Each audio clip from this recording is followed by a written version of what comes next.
Um, you're overwhelmed, I know. And so just take time to learn and read the posts, and it's a lot. It's a lot to consume. You guys, trained as a codependent from childhood. Me too. I feel ya. Um, says my 20-year-old is an Aspie, but it's hard to tell him anything. He's always right, even if he's not. And the house always has to be quiet, which is hard when he has four younger siblings. And any suggestions? Tough toenails. The house is not always going to be quiet. And if he doesn't like it, he can go to the library or something if it's open where you are. He has to learn how to cope, and we can't.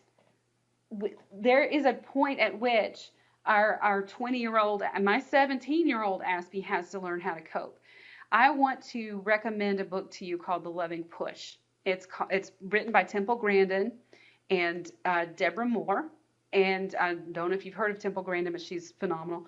But I had the opportunity to interview her and Deborah Moore about this book that came out 3, 4, 5 years ago.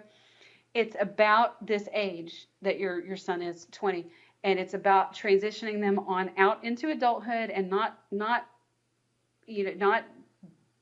babying them's not the right word, but giving them that loving push, that to push them out of that comfort zone, because he wants the house to be quiet because that's his comfort zone.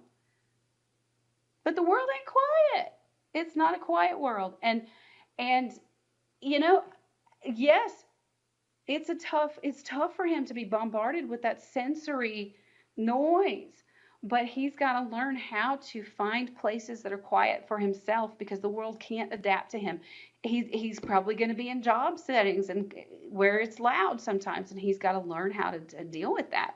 So do not adapt all the time. You may have moments where you make the household quieter for him, but you don't want to just completely mold the household so that he's constantly in his little comfort space, because then he's not going to leave. He's not going to leave, and you're going to have a 25-year-old and a 30-year-old still living in your house. That's my tip for you.